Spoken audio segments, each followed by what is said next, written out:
Hello everyone, this is Joshi and I am back with a brand new video. Today we will be playing Need for Speed Hot Pursuit 2. This is a old game developed by EA of Seattle because I'm playing on the PC version, but it was initially developed by the black box version that closed down a couple years ago. But they were this was the they were uh, they actually took over the Need for Speed series after EA Canada canceled uh, developing Need for Speed games full time. And yeah, so instead of stopping the series and calling it easily split second, they just gave it over to EA Black Box to develop the game, and here it is. Um, but they did not develop this version. This was EA. This game was developed by two teams. The initial version was developed by, like I just said, EA Black Box, and this version is the same as the GameCube and Xbox version that was developed by EA of Seattle, which they worked on the PC ports of some of the previous Need for Speed games, like Need for Speed 3 and 4. And speaking of Need for Speed 3, this game is actually a sequel to that because the Hot Pursuit mode is even more faster. There's a lot more detailed tracks, and there's more things to do in this game than how Need for Speed 3 was. So there are a couple of differences in this version of the game and the GameCube and Xbox versus the PlayStation 2 version. For starters, the graphics are a bit more different than how they were in the PS2 version. In this version basically has some differences. I will compare this version here. But first, I'm going to show you some few menus. So this is the championship mode, and as you progress on through the game, there will be more and more championship challenges you can do. The Hot Pursuit mode is basically the same thing, how it works with the championship, except sometimes you will go through tournaments with other cars, sometimes you'll be playing by yourself, and you get to race as a police mode. On the console version, you can play as with a friend, because you're actually playing with multiple controllers. But in this version, you don't play split screen. You actually play online. And there's a service that I found called Game Ranger, which supports this game, and it allows you to connect this game on the internet, so you can play with others who are hosting a server room. I did try this last night, and it said that there was a mismatch with the server. So the version that the others had, it was different from this version, so I couldn't get to play. But what the program does is basically it hooks whatever game that it finds that supports, that the Game Ranger supports. So this game, or Need for Speed Porsche Unleashed, that was released 2 years earlier from this game.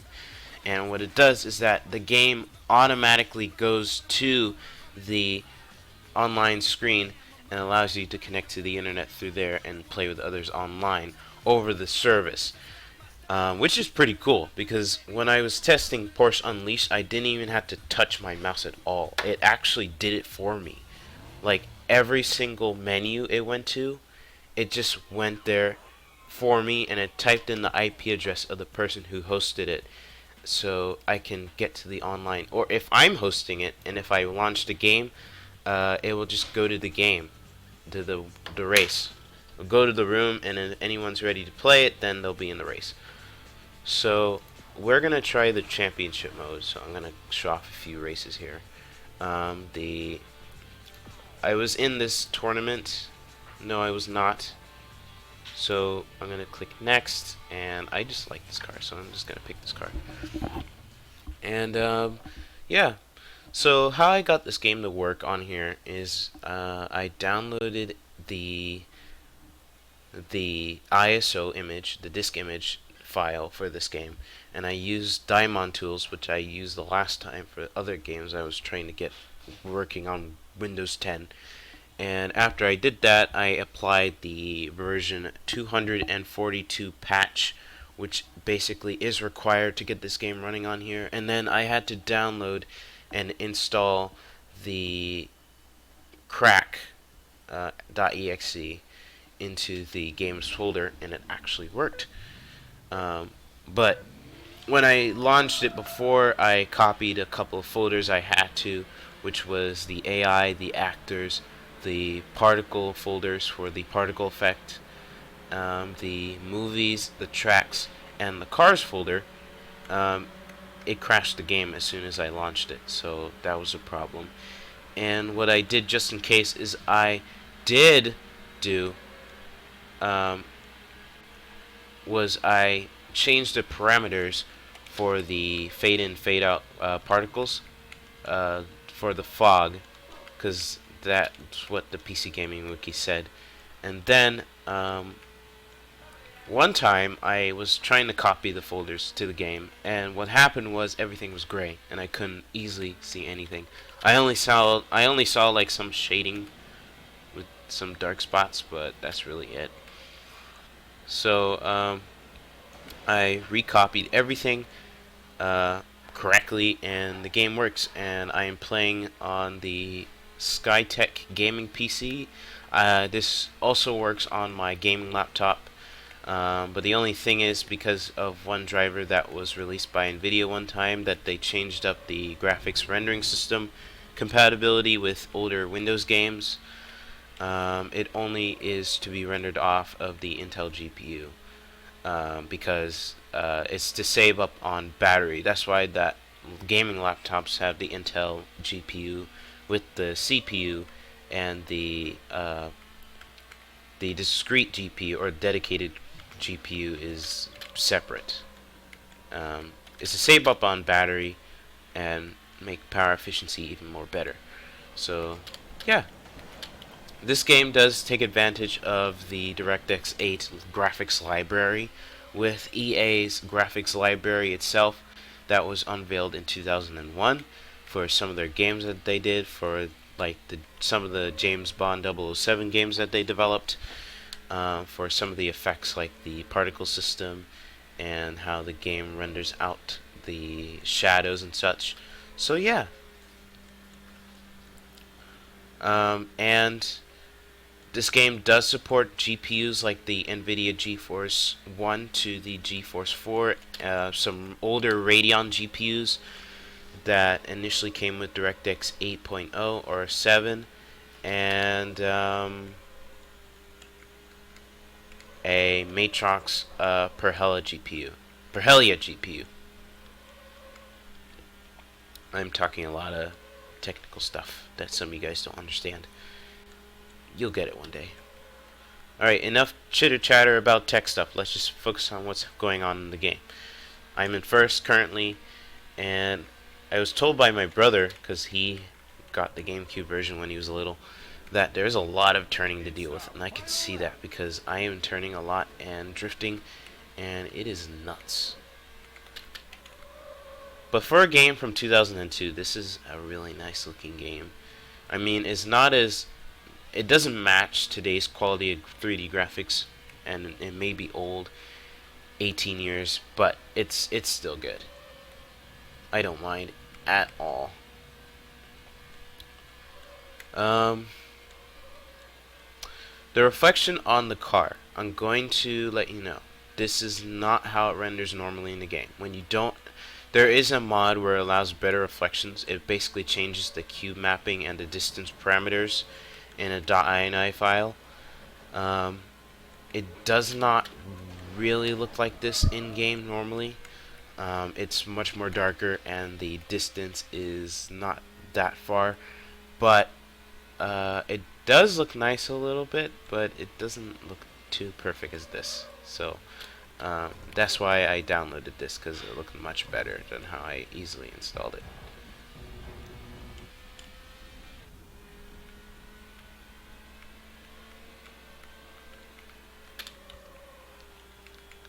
Right.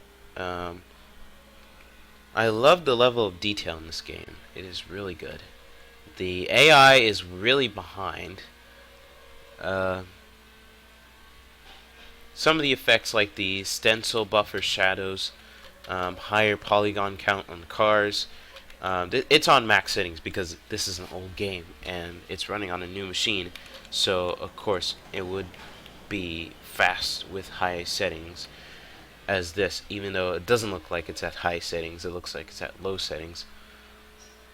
But the reason why is that is because back in the day, games had to be at a low resolution because technology couldn't handle so much computational operations at once. Um, and this was considered the highest quality too. So, yeah. But nowadays, since graphics and technology itself has become much more advanced, there's a lot of computational operations being handled at once, and there's no limit at all. So you can basically create a game and it looks real without having to worry about performance issues. It just really depends on your setup of your PC or the hardware, and it really depends on how you want your game to be.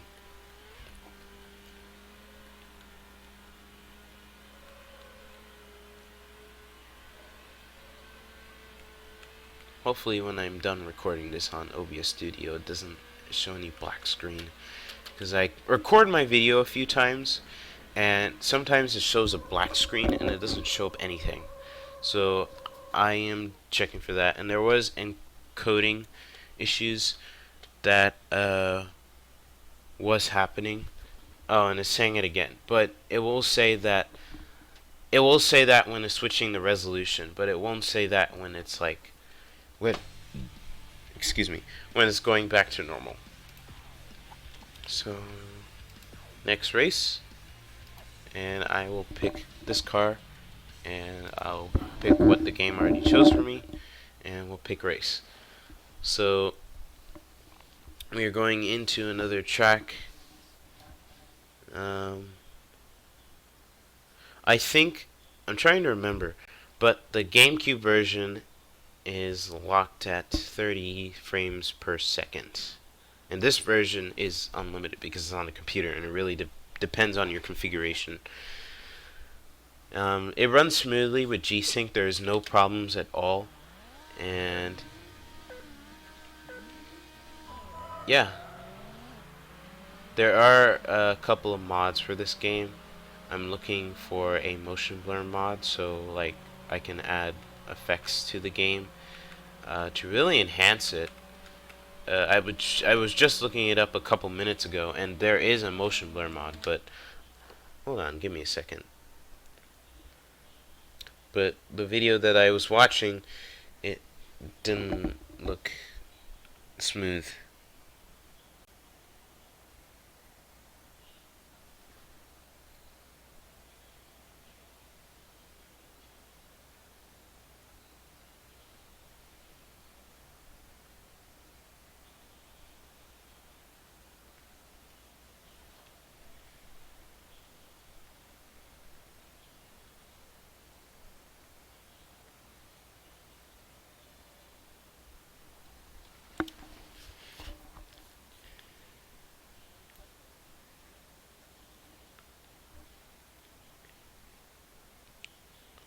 Well, I don't think it's actually a standalone mod, but I'll look that up.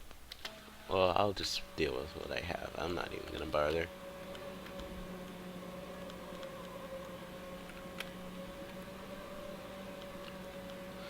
So, to improve on the recording of the audio, I did set it to be on the speaker on the desktop audio, and then my headphones to record the microphone, instead of having to deal both at the same time, because even when I put the headphones at like a low setting with the audio, it's still loud.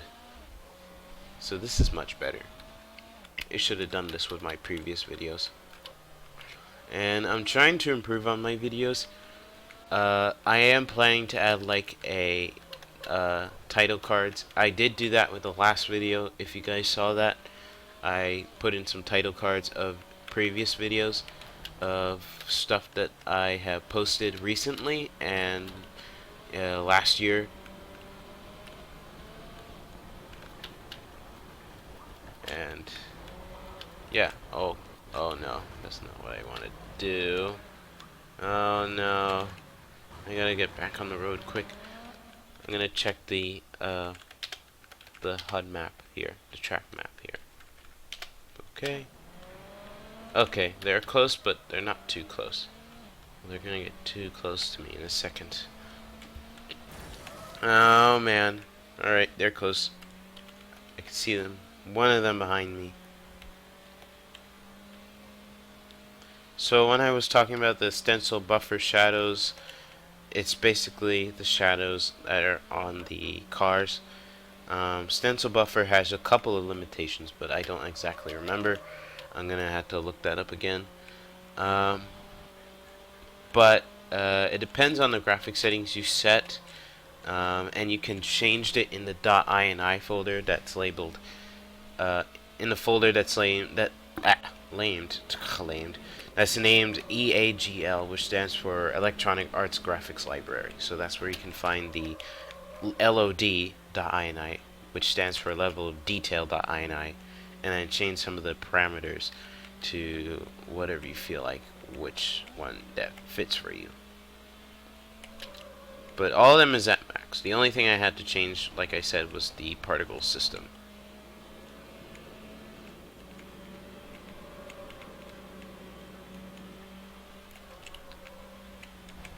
I am in the lead, and I don't joke around when racing because I am a serious racer who loves to drive like this. But I won't drive like this in real life because it's illegal, and if I do, I'll go to jail for it. And I do not want to go to jail, and I will not go to jail, so I will obey the rules of the road when I'm driving in real life. I like the effect that they have on the trees where it's dropping down there. It's pretty cool. And I just completed the race. 1 lap. Oh. I thought it was 2 laps. Because that bridge that you went under, you go under, it looked like it was actually... There was usually a checkered board when I was playing on one of the races, the challenge mode. It made the track longer because it had more laps. This only has 1 lap. Alright, let's pick a different car. I'm gonna pick that car. And I'm gonna choose red, because red is my favorite color. And we're going on to another race. So I'm going to tell you all the parts that I was going to use for my gaming PC. First off, I was going to get the new AMD Ryzen 3970X CPU that just came out like 2 months ago, and that was announced at CES this year, but it was too expensive. So I just basically just downgraded it a little bit to the Intel Core i7 9700K, which was released last year, and it's the 9th generation, not the 10th generation, because I know that doesn't beat AMD's Ryzen Threadrippers. The next thing I'm going to get is the Asus RTX 2070 Super, overclocked by the factory, the people who manufactured the GPU itself.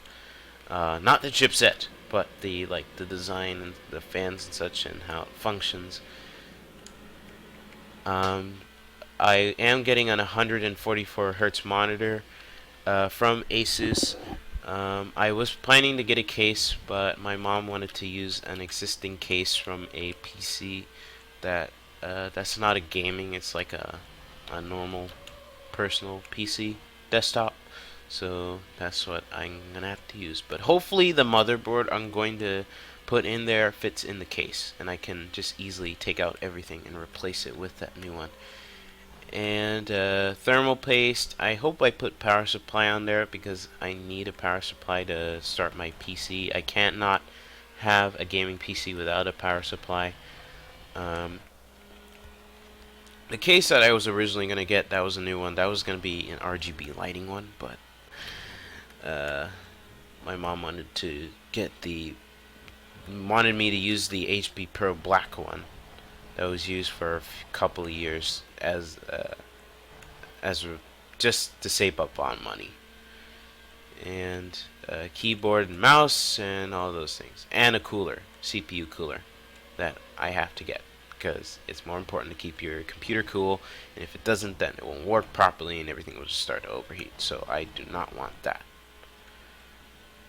But that's what I plan to get, and hopefully when I am testing games on there, especially with ray tracing, Minecraft is supposed to come soon. And if you guys have seen on a video of Microsoft basically releasing a tech demo with Mojang and a few other games that will support ray tracing on the Xbox Series X console coming this holiday season, that the ray tracing technology is phenomenal. It is pretty gorgeous and makes it look really realistic, and that's what I'm waiting for, honestly, because I never seen such technology used for years that was never used for real-time stuff be used in real time and make worlds look more realistic.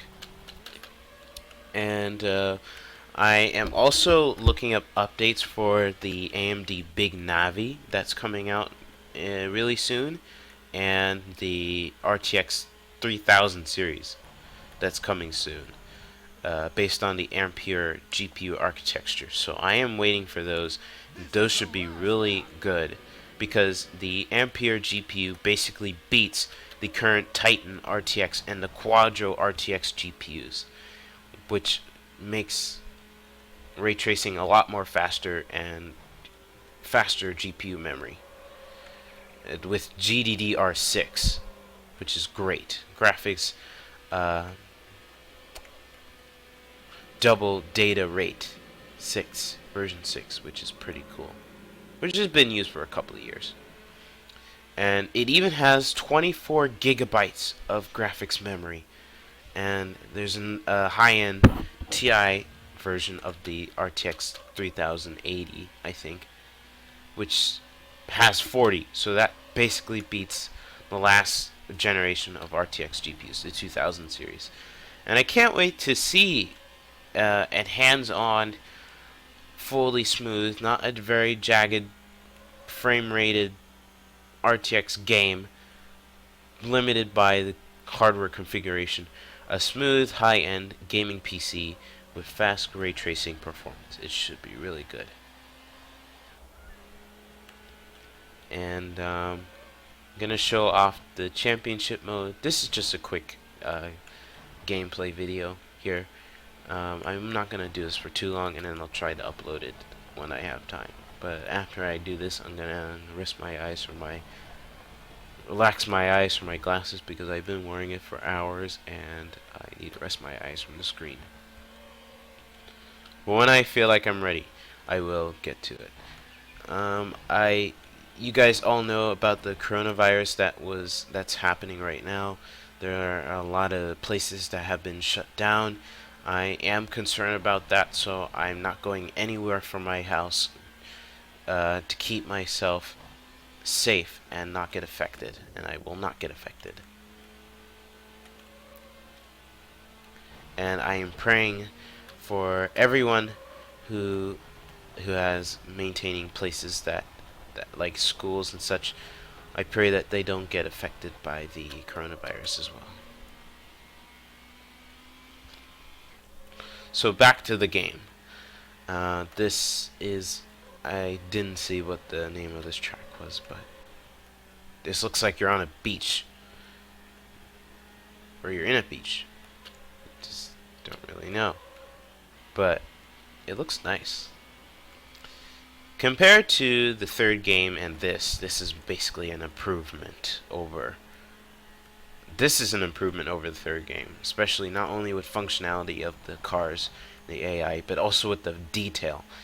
DirectX 8 has a graphics technology feature that was introduced and is used in games today called shaders, which are basically little programs computer programs that you can implement into your code if you're developing 3D applications like games that basically enhance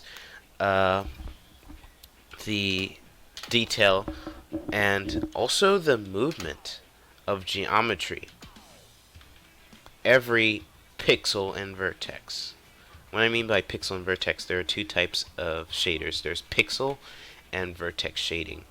Pixel shading is basically where it changes the color of every pixel, it transforms it, and it allows for effects such as lighting, shadows, basically other effects like bump mapping or normal mapping, distortion maps, all those things. And vertex shading is where you can manipulate every single piece of vertex data through every triangle to allow for even more detailed effects. You can also use that as in conjunction with pixel shaders for even better geometry effects, like if you're making a wavy surface with a reflective map, a cubic reflective map, that you can do that. And shaders were meant to be a replacement over the last version of DirectX, which was the 7th version that was released in September of 1999, and DirectX 8 was released in November of 2000. And no version of shader, no like GPU of pixel shaders appeared until February of 2001, which was the GeForce 3, which was the first GPU ever in the entire world from NVIDIA that included pixel and vertex shading.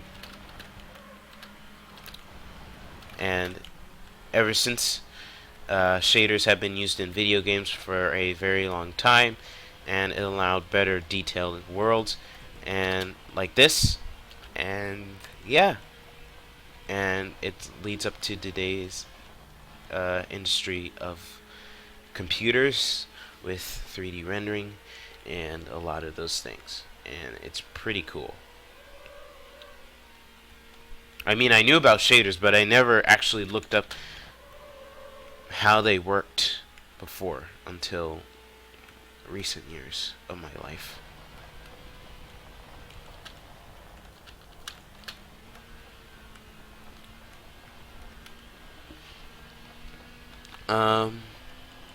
So what I was saying that about the replacement of TNL is you should watch my GeForce video, the demos I did last year that I did. But if you don't remember, I will tell you right now. So transformation and lighting is basically two mathematical complex calculation processes. They basically help to render the 3D world on the screen, every pixel. But before the GeForce 256 that came out 21 years ago, did hardware TNL, and before DirectX 7 even came out, software TNL is what it was called. Basically relied on the central processing unit, or your computer's processor, to render out worlds or 3D scenes. But video games had even more complex worlds that are even growing more faster than trying to do software TNL on a CPU. So CPUs don't do a lot of calculations more than a GPU can, and they basically help to process the game, but they don't help to, like, say, sometimes render the graphics all the way. And so there was a problem that because it relied on the CPU to do this, lower frame rates and even lower poly worlds basically made it was a good thing, but it made it look blocky, and it didn't look right. And well, it did look right the best it could, but it just didn't, it was missing a few things. But when DirectX 7 came out, in 1999, with the following release of the GeForce 256, it allowed better detailed worlds through hardware TNL, which basically offloads all the transformation and lighting calculations over to the GPU, and it frees up the CPU to do other operations such as AI and physics and all those things. And it allowed worlds to look much better, and even features such as cube environment mapping or reflection map, real-time reflections, and it allowed worlds to look even more high poly, and that's how it led up to this day that that that worlds look much better because hardware TNL was introduced, and then shaders were introduced, and even more shaders were introduced with newer other technology components in GPUs, and it allowed basically worlds to look much better. So now I'm going to show off the hot pursuit mode, which I'm surprisingly I did not do on this data yet. And I'm going to pick, and I can't pick another car because I have to do more races to unlock it. So yeah, that's basically how gaming industries now use these type of technologies. So it's very important to learn this so then you can know, how did this happen? How did it get here? How did it revolutionize the world of tech?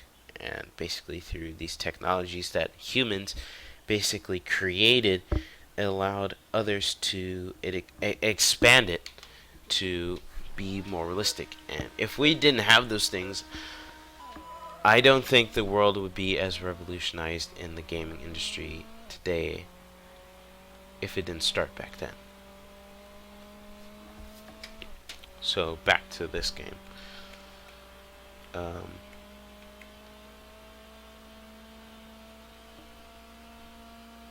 I hope I'm not boring you with my technology. So we are in the same track, the same area. It changes up the paths every time, each event. It doesn't go like, say, the same thing, or else it would just make the game even more repetitive. But it does change up some of the track layouts and some of the events, and it makes it even more interesting. Even the world's more expanded, even though it looks like you're in a circuit at least. And when I was talking about the COPPA AI earlier, this is what I was meaning about the cops, how they just get on you like that. That it wasn't like super duper intensive in Need for Speed 3 as it was here, but it does do the job. Sometimes the game actually hooks your car, and so when you try to move, it just steadily moves for a second, and then it completely stops you, and the police catch you. That's what the game does. It's coded to do that. Speaking of code, I was actually looking up the game's code for this game and Need for Speed Porsche Unleashed that was released 2 years earlier in Visual Studio. And I got to see how the programmers and the designers got the game to run, how the graphics are programmed, how they draw the car in the 3D world, how everything is drawn in the game, and how it functions. So I got to see those. It's a pretty nice game.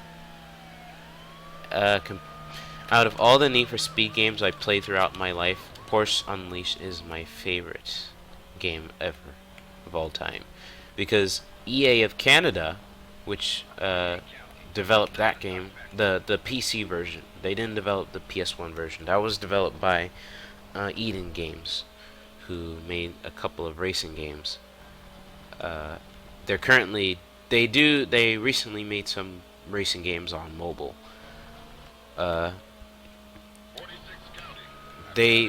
EA of Canada worked really hard to not only scan the cars in and then try their best to model it in the game as good looking as possible, but they also worked on the environment. Like, for example, some of the objects have a shadow, It may not be a real-time shadow because it's basically a texture that's animated, but what they did was they were able to take that shadow. They were able to morph it to do different effects. And so when you try to make your car go over the shadow, uh, the shadow goes over the car. It doesn't darken the coloring of the car. It basically goes over, and that's pretty impressive for the time the game came out, because I never thought a game would do that. But that's pretty cool. You have been awarded the gold medal. Alright, let's do one more race, and then I'll stop the video from there. It has been 35 minutes and 44 seconds since I've been recording this. I'll do one more race. We'll do the Mediterranean Challenge. And we'll pick this car.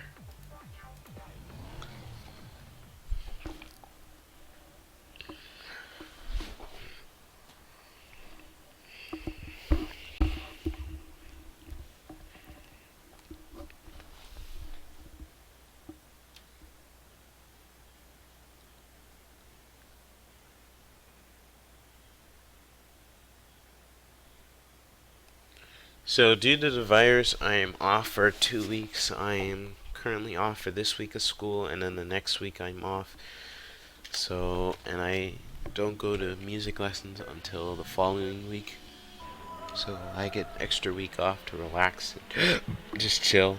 I'll have plenty of time to work on uploading some videos, or this video in particular. If I plan to make more during my break, then I will make some videos.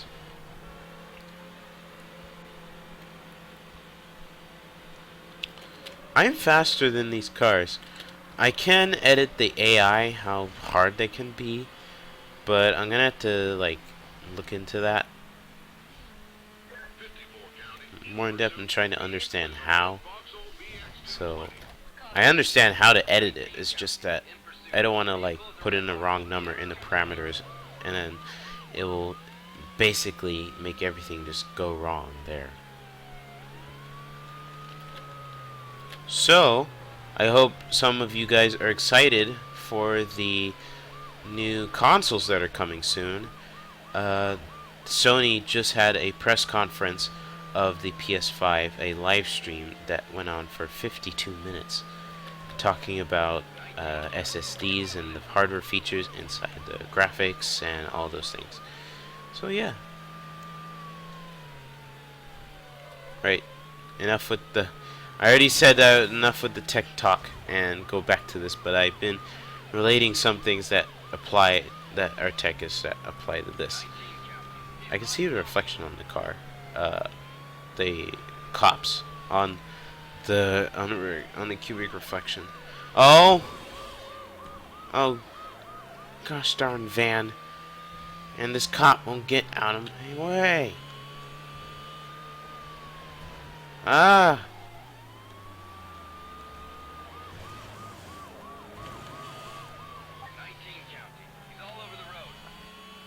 And I have to catch that guy who's in first. I don't want him to beat me.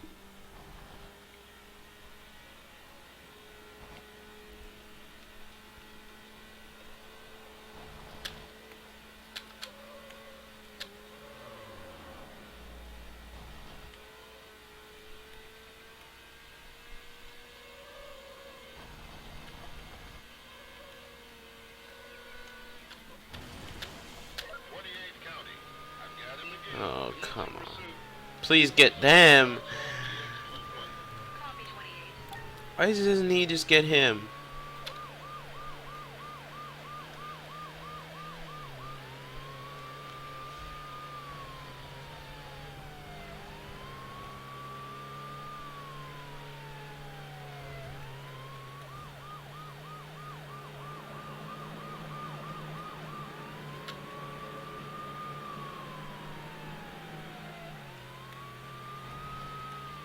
Ha! I took the lead.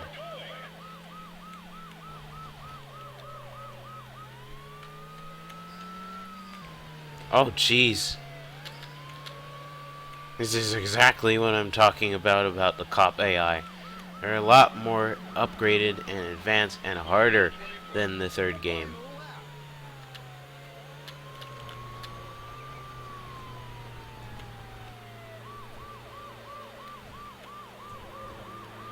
Oh jeez, I'm tailgating this guy. We're tailgating each other. Can he just get off my back? This guy won't stop. Ha.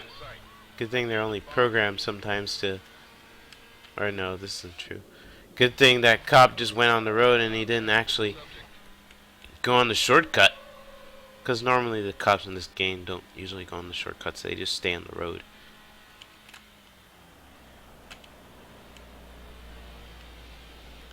I just applied a real life rule. When you see a cop on the road, you slow down. I'm actually gonna do that a few times, see if it works. Oh, it didn't work that time. Sometimes they don't react, sometimes they do. I guess it doesn't matter what speed you are, they're gonna react anyway. But it's kind of annoying how they are doing it. Oh jeez. What the heck?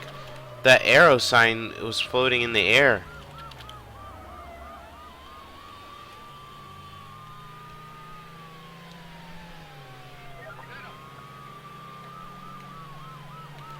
The physics for some of these objects, like the arrows there, they aren't smooth.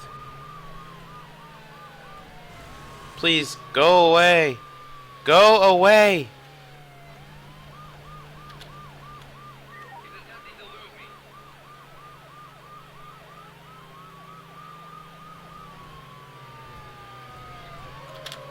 Ah!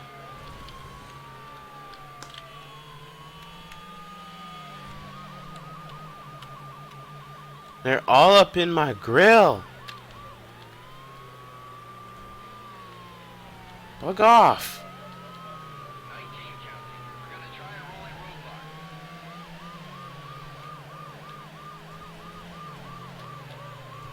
Will I ever get out of this? Stay tuned. Well, that helped. Oh, jeez. No. I'm being harassed by 2 police cops. Why is this happening?